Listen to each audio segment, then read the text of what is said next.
Hey everybody, welcome back to the channel. Thank you so much for stopping by. For those of you who are new here, thank you for checking us out. Feel free to drop a like, comment, and explore the channel, see what else we got. I do tons of other stuff, manga reactions. I did reviews of Star Wars Bad Batch, and a few other things here and there. But go ahead and definitely check that out. Drop likes and comment on those as well. But today we're going to get into something very new. I'm very excited for this.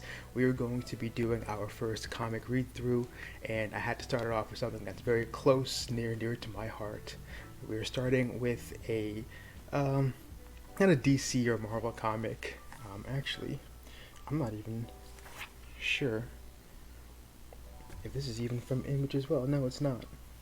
So this says, completely all by itself, a comic book volume collection of the Destiny, not the game, but some one-off stories from it. So this is what we're going to be doing. We're going to be covering the first part of this, but just to go ahead and give you guys a little bit of background for anyone who's new here, this is going to be following the story of certain characters. Osiris, who we're going to be covering first, Cade 6, of course, if you know, you know, and Anna Bray as well. You can see kind of Anna and Osiris down there at the bottom. But this is the first volume. I don't think they ever did another one. I hope they do more, honestly. There's so many great stories to this entire universe, the Lord of Destiny. It's so rich. As I saw, it's made by Bungie, so any big Halo fans out there, you already know Bungie gets into it when it comes to lore for all of their products.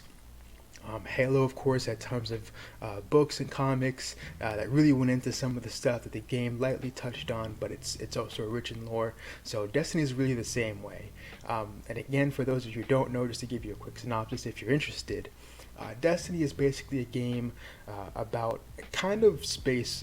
They're kind of space wizards in a way. It's a very not the best term, but just to keep it simple, I'm going to keep it that way. So they get abilities from this being called the Traveler, which provides the power called the Light.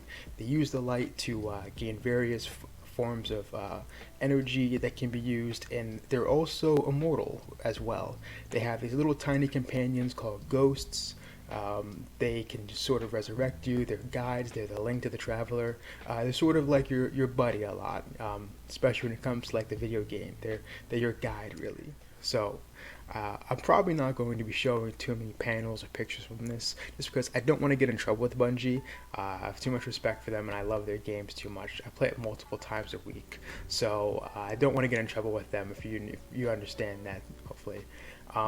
So yeah, also go ahead and add me on PlayStation, or just DM me on Twitter. Add me on PlayStation. I play Destiny a couple times a week, and I'm always looking to play, especially since crossplay is here with anyone playing on Xbox or PC. I'm on PlayStation, so hit me up. But without further ado, let's get into this. Alright, so the first part of this is going to be called the Fall of Osiris. It's one of two parts that sort of capsulate his part of the volume. There's the Fall of Osiris, and then there's the Prophecy of Osiris. So let's start with the first one. You know the truth about all this, don't you? They can't be bought, Ikora. Can't be bargained with.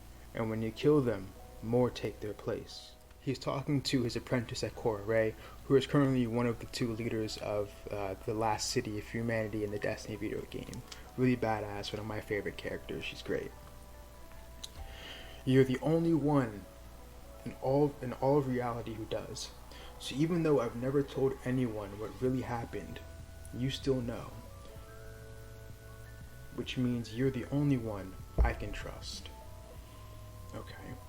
They're called the Vex, a threat from outside this universe. They'll kill us all if we give them half a chance. My story begins and ends as it always has, with him. He was the strongest of us, the wisest, and we banished him for it. That's Ikora speaking herself in her mind. To Osiris. To be fair, Osiris, since the Traveler arrived, the Vex aren't the only ones who want us dead. Most of the galaxy does. So, in Destiny the game, you fight multiple different races of aliens, also machines, the Vex, who are basically trying to take the traveler, destroy it, and destroy you in the process. So humanity is sort of centered in one last city, being guarded by the Guardians and their forces. They're doing okay, but these forces have really destroyed humanity over the years, so they're sort of the last bastion of hope here, and the Vex are very dangerous. True, but the Vex are a unique threat, Ikora. There's at least a chance that the other races will tire. There's a chance that they'll die. The Vex won't do either. If what you're saying is true, we'd need to be on the watch for them. For what? Forever? No, my student, not forever. Forever is linear. We must oppose them for longer than forever. He always speaking in koans like that. He was always speaking in koans like that. Yeah, Osiris is a very cryptic guy. He's very wise, very smart. But he doesn't always give you everything you need. So it lets you figure it out a lot. I was his best student, but as you know, I soon wasn't his only one. Okay, more perspective from Ikora. Osiris, you can't say things like that. Pretty sure he just did. Ikora, Sagira, one must always speak the truth. Soon the whole city had heard his mere continuous messages. Listen, followers, what Osiris meant when he spoke was exactly what I said. The traveler's death was a gift. You can't mean it. The traveler sacrificed itself to save us, but it wasn't. Look at it, Ikora. Tell me what you see. A weird dead space sphere, kinda weathered but still cool. A solid 8 out of 10. Sagira, I was speaking to Ikora. I see the one that created all guardians like us, and our ghosts. It gives us the power to protect ourselves. All this is true, but it is also the one that brought us these threats to our shores. The Traveler was the first mover for the Vex, and all the other threats we now face. If you want to know who's responsible for the death of billions, there's your answer. My guardian, what a kidder. Hey, you know would be funnier if we all kept what we heard just now to ourselves? Of course they didn't. Word soon spread of a heretic guardian, one who spoke forbidden truths. So, just to give a little bit here, Osiris is what you would consider a scholar in Destiny. He is one of the, actually he's the leader of the Warlocks of Destiny. They're one of the 3 classes who you can play as. They are very in tune with the light, they study the light and the Traveler, so they're very wizard-like, warlike, warlock. So they try very hard to study the Traveler and what it is. And Osiris, in all of his studies, has sort of come to a conclusion that the Traveler is just dead. It doesn't do anything for them anymore, and it's just been sitting there all this time, not even watching, just completely dead. So he's sort of being labeled a bit of a heretic for doing so, because the Traveler is basically the savior of humanity. It saved them from this impending darkness that's been engulfing not only the Earth but the galaxy itself. So by doing this, it's very dangerous. It's sort of like being a heretic back during the Reformation, one of the major points in time of Christianity. If you were to say anything bad about God or the Pope, you would basically be labeled a heretic and marked for death. Not exactly the case here, but it's somewhat similar, especially with how important the Traveler is to the last bits of humanity. So also, just to give you a little bit more, Sagira, who we're referring to, is very important to Osiris. Sagira is the name of Osiris's ghost. She is his companion, his confidant. All of his rambling and all of his thoughts and theories have basically been aided, confirmed, or just spoken to by Sagira. So there's no being out there besides Ikora who knows him so well. So he's always talking to Sagira. She's always very outspoken herself. So she's very important to his story, just to give you a little bit. Okay. Now we can get back to the story. Alright. So we pick up with Osiris and Ikora and Sagira. They are coming upon one of the posters of Osiris. Basically, it's basically saying that he is the guardian of truth. Sort of his followers that he's gained, who sort of believe in his message, have started to paint him as a bit of a prophet. So they're putting up signs basically to lead people to his cause. Not good. So Osiris goes on. I expected people to hear my message, to follow my teachings, and to aid me in my research into the Vex, not to make me into a celebrity. There were upsides to celebrity. Sagira. Name recognition, no need to get portraits done because everyone's already taking pictures of you. We are fighting a never-ending battle against literal forces of darkness. I am not concerned with name recognition, says Osiris. Come on. Everyone loves a good portrait. Smile. So basically, it's Sagira ends up taking a picture of Ikora and Osiris together. They're sort of fatherly daughterly, so it's actually kind of cute. That was the last of the good times, says Ikora about this picture. Ikora continues to narrate. I wasn't the only one who was concerned. Saint 14 tried to break through and make Osiris understand what was coming. Saint 14 is another very popular character in the Destiny game. He is the Titan, the greatest Titan, some say, regarding their order. They're basically the tanks of the Destiny universe, very strong, very big, very loud, but all very lovable. And Osiris is a bit of a partner to Saint 14 that you kind of get the hint to. So that's why he's also very important to the story of Osiris. So we'll get into this too. Also, for all of you lore nerds out there for Destiny, yes, Saint 14 is alive in this right now. Not spoilers or anything because he's, in the main part of the game, he's not around. But this is sort of how Saint 14 gets to the trouble that he does. So, Sagira reads, White Saint wants to meet us all the way out here. Osiris, the man wants to talk, and when Titans talk, there can be property damage. Saint 14, it was agreeable to see you again. I've heard you now call your ship the Great Pigeon. I'm not going to do his Russian accent, but just sort of try to picture one. Pigeons are the only birds left in the city, Osiris. I see them, and I remember what we're fighting to protect. It's something we both should be fighting for. Osiris replies, I'm fighting the war, my way, which is, I don't mind saying the only way that will let us win. Saint says back, Father is concerned. I am too. But these are just words, and we could share those over comms. Come on, show me what Vanguard commanders can do these days. Telling him to fight him. Yeah, Saint 14 is always ready for a fight. And in this, when Saint 14 refers to Father, he's basically referring to the speaker, the person who sort of speaks on behalf of the traveler. He's sort of like the religious leader of the Destiny community, you could think. Alright, Osiris. Striking his fist at Saint 14. Don't tell me you still believe in the speaker, enough to call him Father. He is the voice of the traveler, brother. When he speaks, we should all listen. Saint 14, the striker, his electricity power of light. So Saint 14 striking the ground with his striker ability, his lightning ability, pushes Osiris back.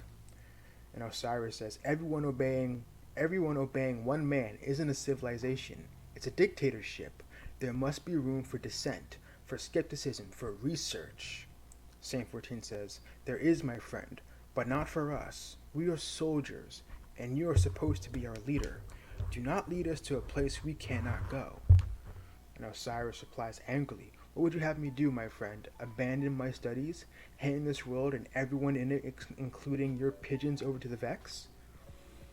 Saint 14, I would have you stay on the path with us. Please, Osiris, don't do this. Storming away, Osiris says, my path is my own. And then Ikora narrates, You know better than anyone how stubborn Osiris could be, especially when he was right. He was fighting a war we couldn't see and couldn't understand. I don't even know if you could see it, and it forced him to abandon the battle in front of us. Alright, so here we pick up to a completely different scene, and we get a few different characters, some that are not very too well known in the Destiny community, but some they'll definitely understand. So in this, we pick up back in the tower. Ikora is in a room with several other characters. We see Lord Saladin, the head of the Iron Wolves, a very historic sort of knightly order to the Destiny universe. They're definitely an elite group of guardians, and he's their leader. Saint 14 is in there as well. And we also have the current Hunter Vanguard, Andal Brask. If you know the name, then you'll recognize it. There's also a little bit of other tips in here. Alright. You trust him, Andal? Says Lord Saladin. Fallen or on the move, Saladin. One of my scouts, Cade 6, has eyes on the Kell of Kings. Cade may act like an irresponsible idiot when he's outside the tower.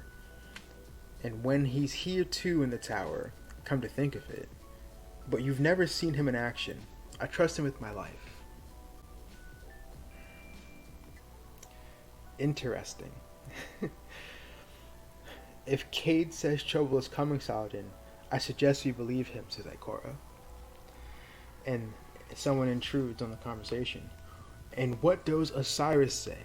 Speaker. Osiris' child, where is he? He refers to Ikora. He sends his regrets, Speaker. He what? His research is at a critical stage, Speaker. I've conferred with the Jensim scribes. They're consulting their records, but there's no indication that... Bah! He scuffs her off.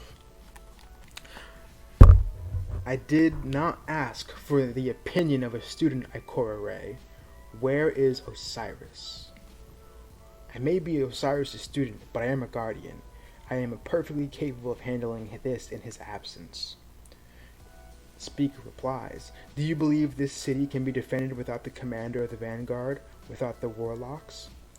The warlocks are here, Speaker. I speak for them. And we will protect this city from both the fallen and other threats.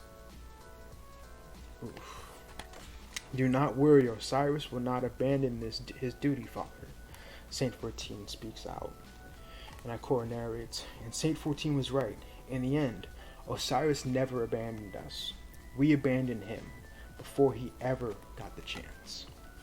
So in that scene right there, we got a few things there. We got to see Andal Brask, the former Vanguard leader to the Hunters, who preceded our most recent Hunter Vanguard, Cade 6, and we got to see him mentioning Cade 6, who's out there in the field as his best guy. We know they go way back, so there's definitely ties there. I'm glad they introduced him in this and we got to see him.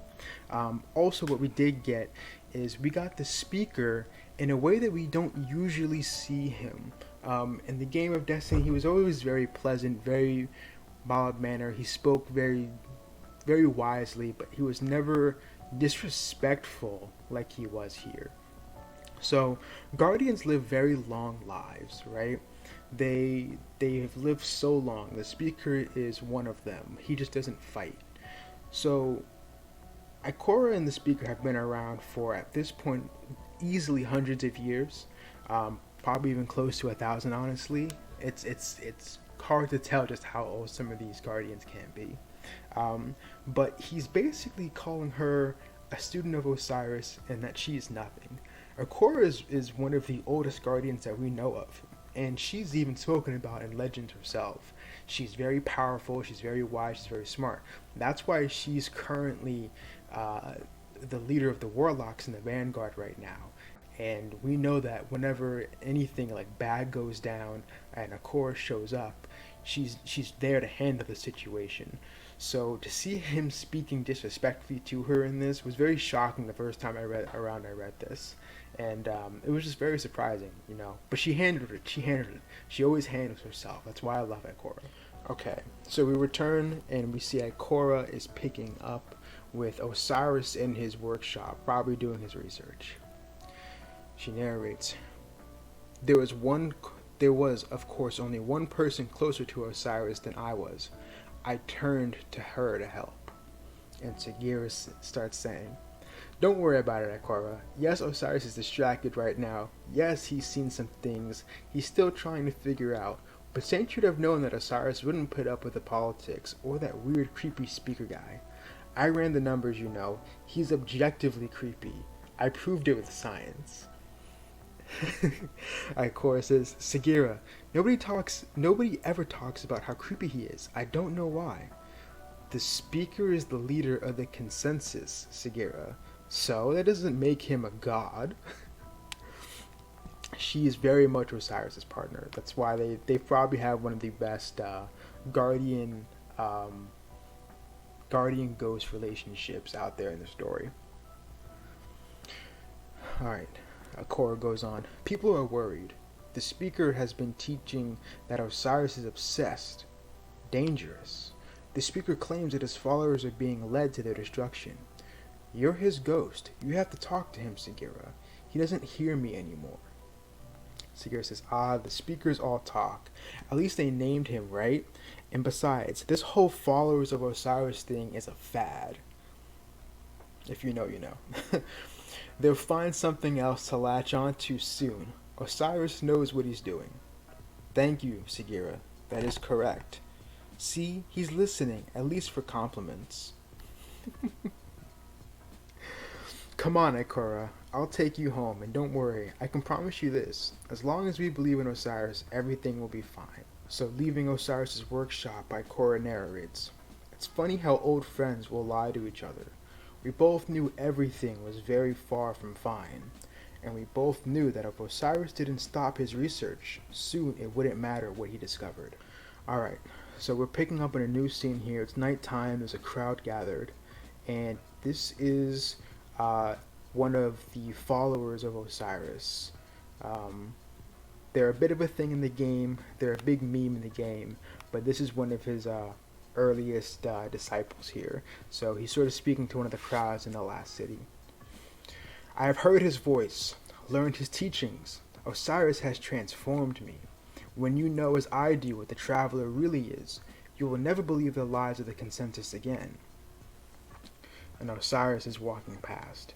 "He is here, the teacher. Osiris, tell us what is to come. Are we to die today, tomorrow? Oh, great one, the people need your guidance." He just keeps walking, and Sagira says, "Hey, oh, great one, this seems like it's getting a little out of hand. That guy..."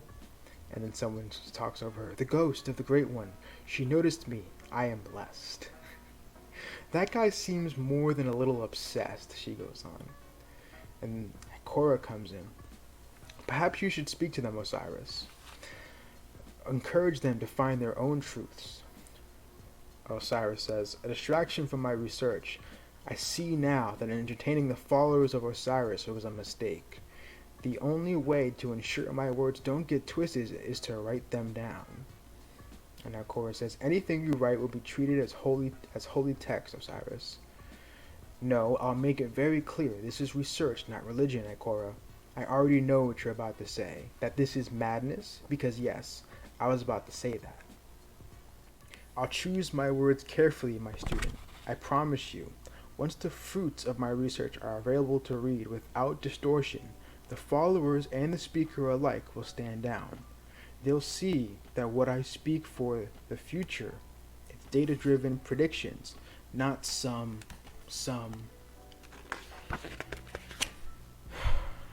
And then return. Prophecies. Supplies are limited. Please form a line. I'll pay double. Give it to me. I'll pay triple, quadruple.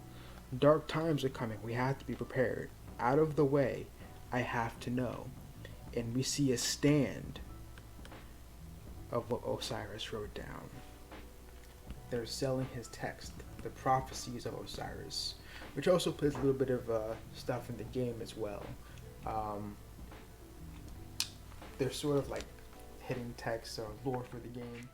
So, in this next part here, we come to a new scene where outside in a bookstore being sold are Prophecies of Osiris. And it says, "Learn the future, know the traveler's true purpose, prepare for your darkness." And there's a man shouting, "Prophecies, supplies are limited, please form a line." And then customers, "I'll pay double, give it to me, I'll pay quadruple. Dark times are coming, we have to be prepared. Out of the way, I have to know." So we have people crowding in front of this stand trying to buy what Osiris had wrote down, trying not to be distorted. But instead, his words were taken out of context and are now being used as a holy text. And two people come across this. They are Saint 14 and the speaker. Saint 14 says, "Father, I am not sure that this will be necessary." The speaker says, "It is entirely necessary. Collect them all, every copy, and burn them. I will not have this heresy infecting my city." And that is the first chapter to Osiris. So we got to see a lot about this, how the Fall of Osiris really starts. He's just trying to teach his words and be a little objective about the traveler, the light, and everything. For years, everyone has followed the traveler as sort of a god, something that protects them, which it has and it does. It's given them the ghosts, it's given them powers, but it's been very dormant and silent for many years and hasn't really done anything for them. And it can't really speak for them for itself. That's sort of why we have the speaker. You know, the name speaks for itself. You know, no pun intended. But we sort of see how Osiris's words get taken very far in this. The followers of Osiris form, they become very cult-like and follow his every word, sort of like he's a deity himself. And the speaker, who is supposed to be sort of the religious leader, is not going to be having it. So now that this is getting out of hand and that everyone is sort of starting to reject the traveler, he doesn't need this on his hands. He doesn't need any problems within the last city of humanity that'll turn them away from its last bastion of hope, kind of, you could say. So with that, we're going to get into the second part here in just a moment. So picking up where we left off, we have this kind of nice quote from Osiris. It says, "Will my actions avert the futures I see or cause them?" He has an obsession with foresight, almost. He always tries to predict what happens, to anticipate. So he's hoping that in everything he's doing, he doesn't create the very dangerous future that he sort of sees. Guardians sort of see visions of themselves in the future sometimes when they dream. These sometimes are signs of the traveler speaking out to them, sort of kind of like the Jedi seeing visions through the Force, but not exactly. So he's hoping that the darkness he sees really just doesn't come back to bite him from what he's doing here. And in this, we sort of see this is the climax, the very end of this part of his story.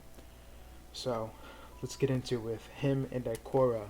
They're speaking to each other after his prophecies get out. She narrates, "So not only had my teacher become an unwilling prophet, but a prophet with a banned book." She says to him, "Don't these people have homes?" And Osiris says, "The area outside of my study has become their home. I find myself powerless to stop it." She continues to narrate, "The rumor of what that text had contained were 1,000 times worse than even his most heretical teachings." She keeps yelling at him, "Well, the changes of clothes seems to have thrown them off the trail. A temporary measure to be sure, but it is nice to leave my study and not be mobbed." So this is when Osiris sort of dons his newest disguise that we know him as. He goes sort of by the Phoenix a little bit. It's kind of his epithet. And he's sort of taken on his robe that we know him as now, where it has like feathers sort of hanging off, and he also has a phoenix cowl and a face cover that hides his identity. So this is sort of when he begins his first bit of being incognito and trying to travel around unnoticed. Ikora and Osiris go on. The speaker will be glad to see you. The speaker is a fool. I'm not a fan either, but he does leave the city, and it needs defending, Osiris. It'll be good to have you at your post. They enter in. Well, look who decided to grace us with his presence. Taking a break from being a religious demagogue to come here and do your job, are you? Evidently, Osiris repeats. As it has become abundantly clear, you are incapable of doing yours without me. Oof. So the speaker says, repeat that, Osiris. I don't believe everyone heard. Ikora says, Osiris, it would be helpful not to get into a fight here. I said in as many words that we're all here to work, so let's get to it. Ikora has covered in my absence, but you ignored both her advice and her warnings. Because of that, Twilight Gap has become vulnerable to attack. I recommend we... Liar, says the speaker. The speaker dares address the Great One in such a way? The speaker practices heresy? Ooh, okay. So I forgot about this part here. So even right in front of the speaker, we have two people who are working in the Vanguard Tower. They're siding with Osiris, saying the speaker speaking heresy. Osiris, they're crazy. They're thinking Osiris is in the absolute right. This is not going to end well. And Osiris starts saying, Speaker, I do not solicit nor do I welcome the followers. But if they subscribe to my teachings, perhaps that is a sign that your understanding of the traveler is at best incomplete. And incomplete? I speak for the traveler. None understand it as I do. Then speak, speaker, go on. Tell us of the Vex. The Vex are inconsequential, a race of robots incapable of imaginative thinking, forever reliant on the same strategies that have failed 1,000 times before. They are irrelevant. Says Osiris. And if you played Destiny game, especially recently, you know that this isn't the case. The Vex are insanely dangerous. Arguably the second most dangerous race, I would say, out there. So the fact they have a vault that exists in multiple realities is of no concern to you. It is contained. But the Vex are not, says Osiris. Here they're speaking about the Vault of Glass, a raid in Destiny 1 that was actually very big, very important. It's the very, very first raid for Destiny, and it has some crazy lore and secrets behind it. I'm not going to get into it now, but it's really cool. If you're interested, go ahead and look that up. They will never be satisfied with the pocket of our universe, speaker. They are building a new type of simulation engine. If they succeed, simulations, we are to follow you in fear because of simulations? They're already able to simulate citizens. I believe they intend to begin simulating guardians. Tell me, speaker, what happens when they simulate someone from the largest structure down to the smallest particle? Rubbish. It's impossible. I'll tell you what happens. They produce perfectly simulated guardians that they can kill and resurrect 1,000,000 times until they know the real deal better than we know ourselves. They simulate the traveler's light, and they use that to kill us all. Alright, so we end that scene here. And honestly, it's a very big deal what Osiris is talking about right now, and he makes a very good point, because everything here Osiris is speaking on are things that are yet to come in Destiny, especially when our character gets around into the main story. So everything he's speaking of is going to come to pass, and the speaker right now doesn't see any of it, and he's making a really big mistake here. As he said, the Vault of Glass, which becomes a raid that we end up having to go in and stop. It's basically a vault that controls time, basically, and can kind of distort it in very crazy ways. And also what he's speaking of is the Infinite Forest that produces simulations, and that is basically the entirety of his entire DLC story, where we have to go in and help him stop this simulated world that he's trying to destroy. So he makes very good points. As we know as players, it's going to come to pass, but let's see what happens from here. Alright, so we pick up with a group of guardians standing here. They're all listening to Ikora speak and also having a heated conversation themselves. And as the conflict spread, it consumed everyone. Okay, these are all very random, numerous guardians. Hunters, warlocks, titans. They're fighting again. Who's fighting? Who else? Osiris and the speaker, they're saying to Ikora. And Ikora says, "It is a difference of opinion, not a..." And this titan next to her interjects, "Osiris is a heretic, and we've let him run rampant for too long." Oh, there's also someone very special in this scene I forgot to mention, but we'll get to it in a second. Osiris has literally seen the future. He's our leader. Future war cult claims to see the future. They're all crazy, just like Osiris.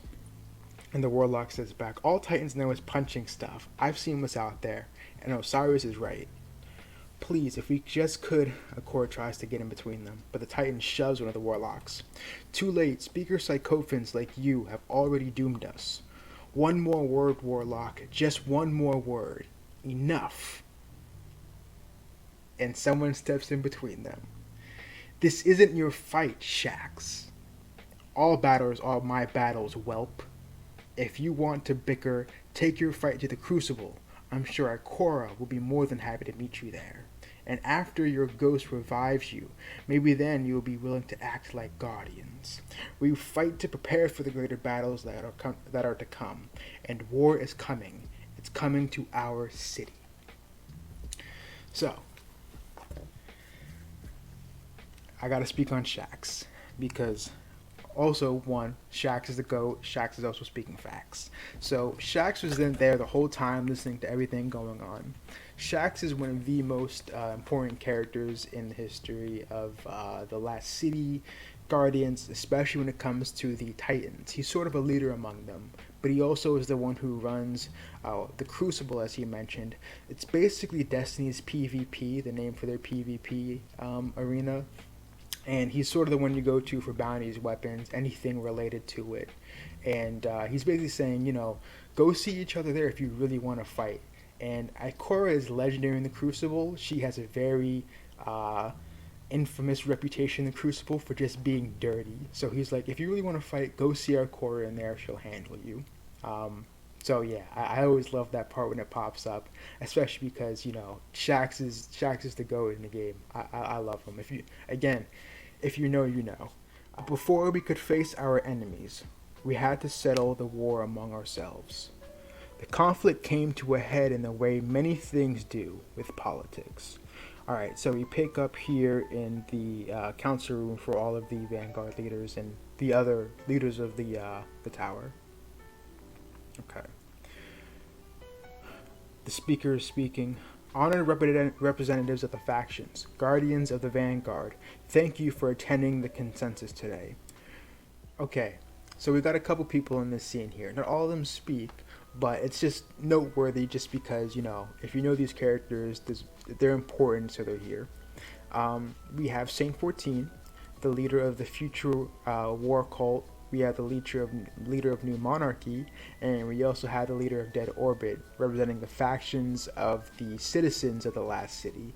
And then we have sort of the Guardian representatives among the different Guardians. We have Zavala, not the current Vanguard commander, but he is also a very important member to the Vanguards of the Titans. We know him right now as the Vanguard commander, but at this time, again, Osiris is the current commander. So this is before Zavala took his position. We also have Andal Brask for the Hunters, Ikora in place for Osiris, Saint 14, I think I mentioned him already. We have Lord Shax, and we also have Lord Saladin as well. So, the speaker is going to go on about Osiris. "We gather in this dark time, a time when our enemies approach our very walls, to plan for the preservation of humanity. We gather for the protection of the city, and we gather to consider the fate of the one who has abandoned his post and is doing so abandoned us. Even now, at this critical hour, our vanguard commander is not here. Where is Osiris? He pushes the chair. Are we really to be satisfied with our fates left in the hands of his student? Again, being disrespectful to Ikora. I never understood why he was like that. I know what they say of the great Osiris. He's a hero, a warrior, a guardian, a scholar. But I speak for the traveler, and I know the truth. Osiris is an apostate, a deserter, a coward, a traitor. He's right, isn't he?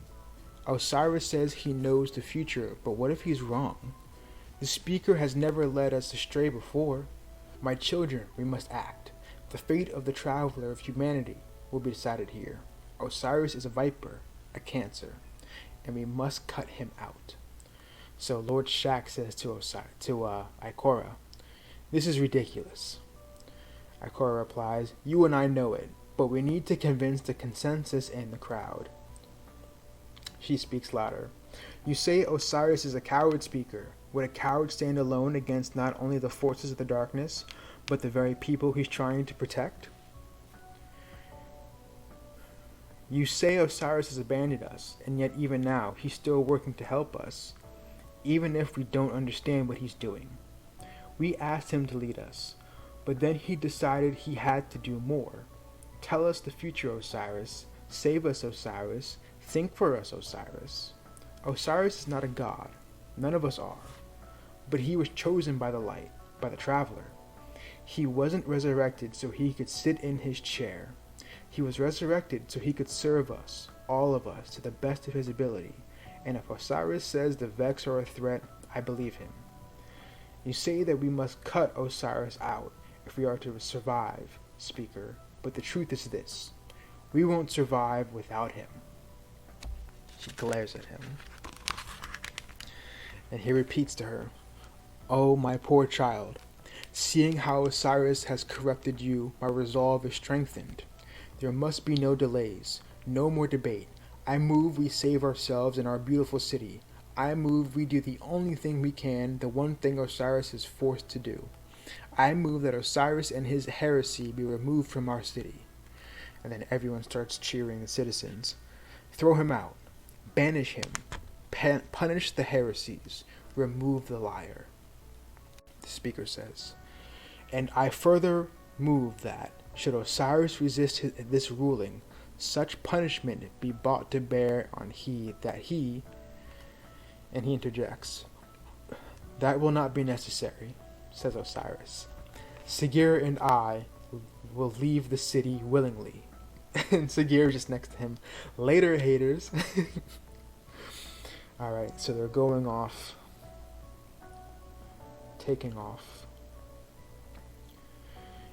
And Ikora narrates, "And that's exactly what he did. He tried to save us, and we threw him out. Before he left, he said he had one last lesson to teach me. He said that would only become clear in time. I didn't know what he meant then. Decades later, I still don't. Nobody has seen or heard from Osiris since his banishment. Nobody knows what he's been doing or why. We don't even know if he's still on our side. But I do know a few things the others don't. I know I have to help you, regardless of consequences. And I know whatever happened to Osiris, you've got the answers. After all, you know the truth about it, all of this. You're the only one in the universe who does. So tell me, Sagira, what secrets do you hold?" So, this basically what's going on here image-wise is we have looks like a warlock is running to Ikora in the present time of Destiny 2. And he comes with a box, she opens it, and inside the box is the ghost shell of Sagira. So in the start of the Osiris DLC, we basically get Ikora telling us that she has Sagira. Sagira is asleep, sort of. She's not speaking in her shell. She's sort of deactivated. But once we do get her up and running by connecting her to our ghost, she basically tells us Osiris is in trouble. And then that's how we start things from here. Sort of right when she picks up this shell of Sagira, basically letting her know that Osiris is in trouble. we have to go help him. So they send us. And I'm not going to get into the story, but it basically proves Osiris was definitely right about everything and that the Vex need to be stopped. Alright, so we've pretty much gotten to the end of this story. We're going to get into the final part here, and we meet with Osiris and his new garbs and Sagira. They have now made it to Mercury, the place of the infinite forest that he's sort of been telling is a looming doom over the city. And this is one of the planets that have been completely taken over by the Vex and sort of turned into a machine that they're using to basically take over everything. So he's in the infinite forest on Mercury Sagira, and he does some really cool stuff in this one. Alright, so Sagira starts. Alright, one more Vex master plan thwarted. What's next, Osiris? There is always another plan. Come, Sagira. Alright, so he gets down in front of a bunch of Vex, starts getting into a shootout. Sagira says, looks like their plan's already in motion. Vex ahead at 12 o'clock. I can see that. I think we should move. Alright, so Osiris dashes over, gets into some cover fire. Hey, clairvoyant killer robots, predict this. Osiris takes a few of them out. And then a Minotaur, an elite Vex, sort of starts to come up to him. And Sagira says, okay, so you did predict that. Good to know. Hey, speaking of predictions, I've got a question for you, Osiris. Now is not the time, Sagira. When's a good time then? When nothing is shooting at us. And then he lobs a grenade over to the Vex. He takes out a few of them, except for the Minotaur. Yeah, that happens never. Just answer the question. Very well, what is it you would know? The prophecies. How'd you do it? Find me a target, please. Alright. So she starts scanning for somewhere for him to basically transport the Minotaur. In the infinite forest, Osiris sort of has a bit of control over it now. He can manipulate the matter. He can use some of the Vex technology to transport. So what he does here is Sagira basically finds a Red Legion target of the Cabal, another alien race that sort of made its way into the infinite forest. And he basically transports this Minotaur over to them, and they just take it out. So he follows up through the portal, and the Cabal say target acquired, and then he just freezes time. Enough, be still. And so he just walks through these Cabal as they're frozen in midair. And Sagira keeps going. So like I was saying, prophecies. You've never, not in all the time we've been in here, told me how you came up with that first set of predictions. Does it matter? That was lifetimes ago. Never gets old. And yes, it matters. No secrets between us, Osiris. Ever. We're partners. If you don't want to tell me about how you came up with that wacky little book that got us kicked out of the tower, oh, and was all true, by the way, then I have to wonder why. Sagira, it was never... I should have told you years ago, but the prophecies... What is there to say? I had to tell the people of those things. We had to leave the Vanguard. If events had not happened, we would not have made it here to the infinite forest. You would not have been able to help the Guardian in their time of need, and Panoptes would still rule the place. So he's basically hinting to the point that this is after the DLC story takes place. So your character, the Guardian he's referring to, has already come through, dealt with the big Vex threat that ended up coming to pass. Basically telling Sagira that, you know, without any of us doing this, none of it would be possible. Alright, Sagira keeps going. Predestination? Boring. Your thinking is too linear, little light. If reality is a river, then we Guardians are pebbles in the stream. We can move with the current or fight against it, but we cannot change the river itself. Yeah, 3 dimensions, save the river metaphors for the people in the cheap seats. The Vex are not limited as we are. This place, as well as others like the Vault of Glass, frees them for those constraints. They wage war against reality itself, and the 4th dimension is open to them. Time, right? That's why Vex from different timelines could escape the Infinite Forest. Why, why they were on Mercury, you begin to see. Then we've already lost. The Vex are unstoppable. We defeat Panoptes, and they just remake it, go back and try again. It's like you said, many equations that reach a single solution. Yes, Panoptes will return. We can block the Vex, harry them, alter their plans, but it will not end the threat. Forever has no means to one such as them. Then why do we do it? Did anything that happened mean anything? Does anything we do mean anything? Of course it does, Sagira. We have a future now. Pathways that were closed to us are open. Light shines in darkness. It all matters. Alright, so Osiris goes and steps through the gate with Sagira, and they end up on a snowy planet. For those of you who've played Destiny in the last year, I'm not going to say where it is exactly just yet, but I'm pretty sure you can take a good guess what a snowy planet means for a prophecy. So, Burr, where are we? The next front in the war. The sleeper stirs, its hunger insatiable, its army endless. Oh, you're doing it, aren't you? Prophesizing right in front of me? Should I be taking notes? Don't answer that. I'll take notes. The teacher seeks the student, but the student does not share her language. He has created his own words. Feeling a kinship with that right now. You know what? Maybe I shouldn't have asked anything. Prophecies. One will fall on the tangled shore. He who rules nothing brings something back. The one who promises keeps the gift, and in a city, in a cloud of dreams, she waits. There's a lot of hints towards some of the future story stuff after Curse of Osiris here. Well, we'll get into it after, but if you can keep up. Osiris, hey Earth to Osiris. The darkness will rise and choose its champions. They will be its hands, its will, and its voice, and some of the light will hear their words. Oh, that doesn't sound good at all. Come on, Oracle, let's go. I think we're getting brain freeze. You with me, boss?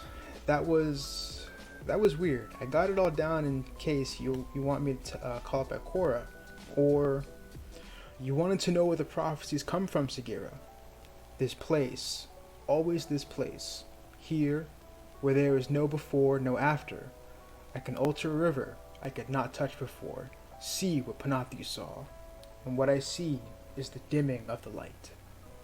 So, with that ends the story of Osiris. So let's just go back real quick to that ending there, because that's probably one of my favorite parts to his story here, where basically he gets into a lot of the DLC and other stories that have yet to come in Destiny at this time.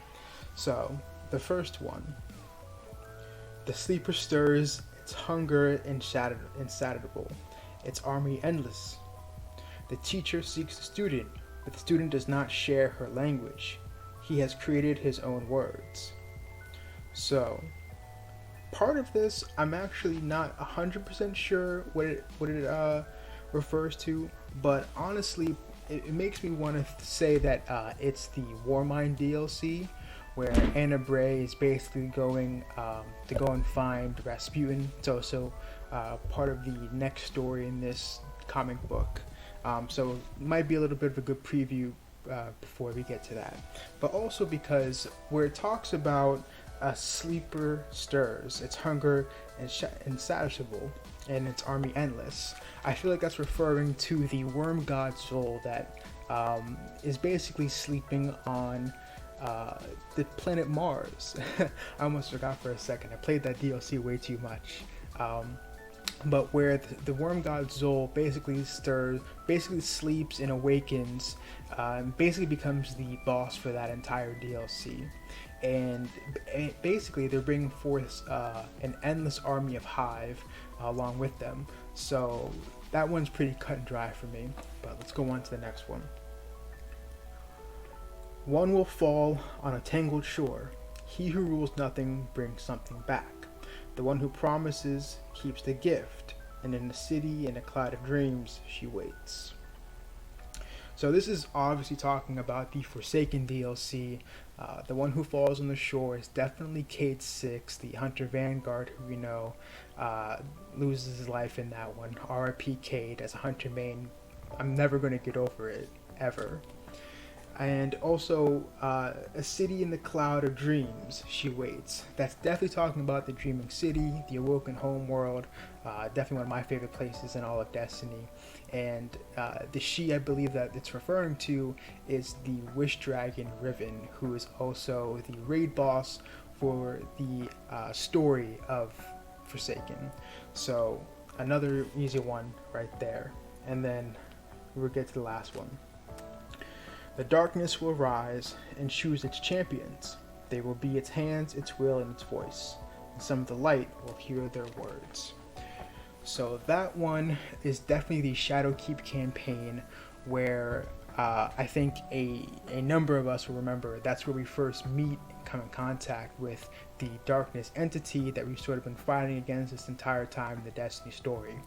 And some of us will hear its voice that's definitely calling our guardian, or a number of the guardians in the story who ended up hearing the voice of the darkness and sort of listening to it, beckoning its call, and in the near future joining it. Especially if you played Destiny last year, the story has changed completely, and we are very much interested in the darkness and everything it has to offer.